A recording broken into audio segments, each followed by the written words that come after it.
శివం అంటే మంగళం, శోభనం, శ్రేయస్సు, కళ్యాణం. ఏ శుభము నీకు కావాలన్నా శివానుగ్రహముగానే వస్తుంది. శివానుగ్రహము కలిగితే నీ ఇంట సర్వమంగళములు జరుగుతాయి. మీరు చూడండి, నేను ఇక్కడ మీకు ఒక గంభీరమైనటువంటి విషయాన్ని వాళ్ళ ప్రస్తావన చెయ్యాలి అని అనుకుంటున్నాను. బాగుందండి మీరు చెప్పింది, శంకరుడు అంతటి గొప్పవాడే, ఇంతవరకు బాగుంది. కానీ ఇలా ఆయన ఎప్పుడూ మా కంటితో మేము చూడని రూపంలో ఉండడమేనా, లేకపోతే మాకు ఇంతకన్నా ఏమైనా గొప్ప ఉపకారం చేశారా? కళ్యాణం, భద్రం, శ్రేయం, శోభనం, శుభం, వీటన్నింటికీ అర్థం కేవలం శుభాలు చేసుకోవడం, పెళ్లిళ్ళు చేసుకోవడం, బూరులు తింటుండడం, గారులు తింటుండడం, ఇవేనా? ఇంకేమైనా చెప్పారా శంకరుడు? ఇవే నా అర్థం, నేను ఇవే మీకు చేసి పెడుతుంటానని ఏమైనా అన్నారా? దీన్ని మీరు చాలా జాగ్రత్తగా గంభీరంగా పట్టుకోవాలి. మీరు ఇది పట్టుకునే ప్రయత్నం చేస్తే శివపురాణం విషయంలో మీకు ఒక గొప్ప అవగాహన ఏర్పడిపోతుంది. కాబట్టి చెవులు రిక్కించి చాలా జాగ్రత్తగా వినే ప్రయత్నం చేయండి. కదిలినటువంటి శివుని యొక్క స్వరూపాన్నే నటరాజమూర్తి అని పిలుస్తాం. తనలో తాను రమించిపోతున్నటువంటి శివుడు అలలు లేని సరస్సు. కాబట్టి తనలో తాను రమిస్తుంటాడు, కదలిక ఉండదు. ఇప్పుడు అదే శివుడు సృష్టికర్త, స్థితికర్త, ప్రళయకర్తగా ఉన్నాడు అనుకోండి, కదులుతూ ఉంటాడు. ఈ కదిలినప్పుడు నటరాజు నాట్యం చేస్తుంటాడు. నటరాజు సృష్టి స్థితి ప్రళయకర్త అయి నటిస్తున్నప్పుడు పక్కన దగ్గరగా ఎవరైనా నిలబడతారా? నిలబడి అలా చూస్తూ సంతోషపడిపోయే వాళ్ళు ఎవరైనా ఉన్నారా నటరాజుని? శ్రీ మహావిష్ణువు అంతటి వారు అసుర సంధ్య వేళలో మధ్యలో వాయిస్తూ ఉంటారు, శంకరుడు నాట్యం చేస్తుంటే ఇద్దరే చూస్తారు. అలాగా మిగిలిన వాళ్ళందరూ నటరాజ తాండవమునందు సహాయం చేస్తుంటారు. ఆ ఇద్దరెవరో తెలుసా? ఒకరు వ్యాఘ్రపాదుడు, ఒకరు పతంజలి. వీళ్ళిద్దరే చూస్తూ ఉంటారు.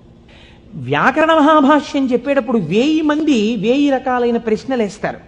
1000 మందికి ఒకేసారి జవాబు చెప్పాలి. కాబట్టి ఇప్పుడు తాను ఎలా చెప్పాలి? తాను ఆదిశేషుడు కనుక శేషాంశతో చెప్పాలి, 1000 నాలుకలతో చెప్తాను. కానీ 1000 నాలుకలతో చెప్పినప్పుడు ఒక ప్రమాదం ఉంది. శేషాంశతో ఉంటాను, దానిలో విషపు గాలి కూడా వస్తుంది. ఎదురుగుండా కూర్చున్నవాడు బూడిదైపోతాడు. కాబట్టి తెర అడ్డం కడతాను. ఇది చిదంబరంలో జరిగిందండి యథార్థంగా. నేను ఒక తెర అడ్డం కట్టి లోపల నేను కూర్చుంటాను, మీరు బయట కూర్చోండి. మీరు ప్రశ్నలు అడుగుతూ ఉండండి, నేను చెప్పేస్తుంటాను 1000 నాలుకలతో. ఒక్క నియమం, 1000 నాలుకలతో నేను కష్టపడి 1000 మంది శిష్యులకు సమాధానం చెప్పడానికి కూర్చుని ఉండగా ఎవడైనా సరే నేను పాఠం పూర్తయిందనే లోపల లేచి వెళ్ళిపోతే వాడు బ్రహ్మరాక్షసుడైపోతాడని చెప్పి శాపం పెడుతున్నానన్నారు. 1000 మంది శిష్యులు కూర్చున్నారు. కొంతమందికి అసలు ప్రారంభంలోనే అనుమానాలు ఉంటాయి. అలాంటి వాళ్ళు కూడా ఉంటారు. ఇప్పుడు ఇది మోక్షద్వారం, ఇందులో దూరితే మోక్షం వస్తుంది అన్నాం అనుకోండి, ఇది ఎవరు పెట్టారండి అంటాడు. వెంటనే వాడు వచ్చాడు. అసలు ముందు తెలుసుకోవడం కన్నా అనుమానాలు ఎక్కువ, అక్కడే పతనం ప్రారంభం. విన్నదాన్ని మననం చేసి దీన్ని మనం ఎంత అనుష్ఠానంలోకి తెద్దామని చూడకుండా మనం ఎన్ని అనుమానాలు ఇందులో తెచ్చేసుకుందాం అనేటప్పటికీ అది ఎప్పటికీ ఆగవు, మీకు ఎప్పటికీ ఆగవు అనుమానాలు. ఇప్పుడు ఏమైపోయింది, ఇందులో ఒకటికి అనుమానం వచ్చింది. ఏటో వెళ్ళిపోతే బ్రహ్మరాక్షసుడు అంటున్నాడు. ఈ మాట వినగానే అసలు నాకు తోచడం మానేసింది. అసలు ఈయన మొదలెట్టే లోపలే కాసేపు బయటికి వెళ్ళి తిరిగి వస్తే మనశ్శాంతిగా ఉంటుంది. పాఠం మొదలెట్టే లోపల వచ్చేద్దామని ముందే వెళ్ళిపోయాడు ఆయన. పాఠం మొదలెట్టేటప్పటికి వద్దాం, కాస్త మనశ్శాంతి వస్తుంది. లేకపోతే ఈయన ఏమిటో లోపల నేను 1000 నాలుకలు అంటున్నాడు, తెరత్తకూడదు అంటున్నాడు, ఓరు నాయనో ఇదంతా ఏ గొడవగా ఉంటుందో, వెళ్ళిపోతే బ్రహ్మరాక్షసుడు అంటాడు. ముందే కాస్త తిరిగి వస్తే, అలా తిరిగి వచ్చేస్తే కాస్త మనశ్శాంతిగా ఉంటుంది. అప్పుడు వచ్చి కూర్చుందాం పాఠానికని ముందే వెళ్ళిపోయాడు ఆయన. అంటే ఎలా ఉంటారో చూడండి లోకం. ఇప్పుడు పతంజలి వ్యాఖ్యానం మొదలుపెట్టారు. 1000 నాలుకలతో చెప్పేస్తున్నారు ఆయన పాఠం. ఒక ఆయనకి అనుమానం వచ్చింది, ఏమిట్రా 1000 మంది అడుగుతున్నాం, 1000 మందికి చెప్పేస్తున్నాడు సమాధానాలు, ఎలా చెప్తున్నాడు రా ఈయన? తెర అడ్డం కట్టాడు, నేను చెప్తాను లేండి అన్నాడు. నిజంగా అసలు ఎలా చెప్పగలుగుతున్నాడో ఒక్కసారి చూద్దామని. చూడండి, సేవ చేస్తున్నారు పరమాత్మకి అని తెరడ్డం పెడితే ముందు వరుసలో కూర్చున్నవాడు తెరెత్తి చూస్తుంటాడు. ఎంత తప్పది అంటే అది కూడా భక్తి.